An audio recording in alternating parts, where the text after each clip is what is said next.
Rail gate বন্ধের সিদ্ধান্ত ঘিরে একজোট বাঁকুড়া। রাজনৈতিক ভেদাভেদ ভুলে পথে নামলেন সাধারণ মানুষ থেকে জনপ্রতিনিধিরা। বাঁকুড়া শহরের পাতপুর পাওয়ার হাউস মোড়ের 3 নম্বর রেলগেট বন্ধের বিরুদ্ধে এক সুরে প্রতিবাদ। রেল চলুক নিজের পথে, মানুষ চলুক তারই মতে, এই দাবিকে সামনে রেখে আন্দোলনে সামিল বিভিন্ন রাজনৈতিক দলের কর্মী সমর্থক এবং সাধারণ মানুষ। আন্দোলনকারীদের দাবি, রেল কর্তৃপক্ষের এই সিদ্ধান্ত কার্যকর হলে পাতপুর ও সংলগ্ন এলাকার স্বাভাবিক জীবনযাপন মারাত্মকভাবে ব্যাহত হবে। স্থানীয়দের বক্তব্য, এই রেলগেট বন্ধ হলে প্রতিদিন অন্তত 4 থেকে 5 হাজার মানুষকে অতিরিক্ত পথ ঘুরে যাতায়াত করতে হবে। পড়ুয়া, অফিস যাত্রী, ব্যবসায়ী থেকে শুরু করে সাধারণ পথচলতি মানুষ সকলেই সমস্যায় পড়বেন। তাই কোনোভাবেই এই সিদ্ধান্ত কার্যকর হতে দেওয়া যাবে না বলেই হুঁশিয়ারি আন্দোলনকারীদের। আজকে আমাদের যেটা আন্দোলনের মূল উদ্দেশ্য, মুখ্য উদ্দেশ্য, সেটা হচ্ছে কেন্দ্রীয় সরকারের অধীনস্থ যে ভারতীয় রেলের দপ্তর রয়েছে, সেই রেলের দপ্তর আজকে আমাদের এই রেলগেটটি উঠিয়ে দেওয়ার সিদ্ধান্ত গ্রহণ করেছে। এটা আমি মনে করি যে রেলের একটা অমানবিক সিদ্ধান্ত, এটা বাস্তবসম্মত একটা সিদ্ধান্ত হলো না। এটা জনস্বার্থকে উপেক্ষা করে, জনগণের সুবিধার কথা চিন্তা না করে রেল সম্পূর্ণরূপে একটা অমানবিক সিদ্ধান্ত নিতে চলেছে এবং আমরা এই রেলের এই সিদ্ধান্তের বিরুদ্ধে তীব্র ধিক্কার জানাচ্ছি।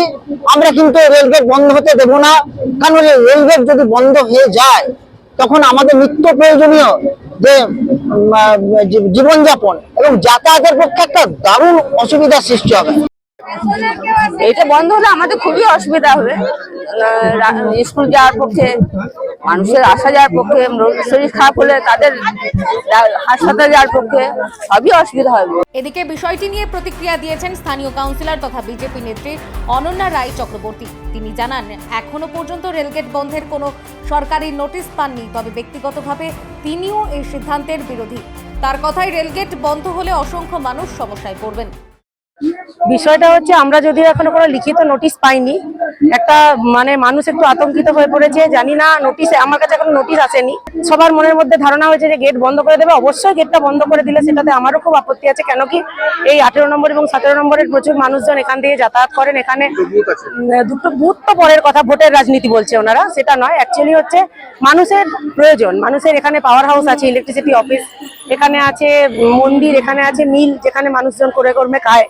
তো সেই জন্য বুথের রাজনীতি বা ভোটের রাজনীতি করে বলছি না, এমনি তো সাধারণ মানুষের যেন অসুবিধা সৃষ্টি না হয় সেটা আমাদেরকে দেখতে হবে। রেল কর্তৃপক্ষের চূড়ান্ত সিদ্ধান্ত কি হয় এখন সেদিকেই তাকিয়ে বাঁকুড়াবাসী। তবে আপাতত রেলগেট বন্ধের বিরুদ্ধে প্রতিবাদ এক সুরে শহর। বাঁকুড়া থেকে সুচিন্ত গোস্বামীর রিপোর্ট, বঙ্গলেখনী।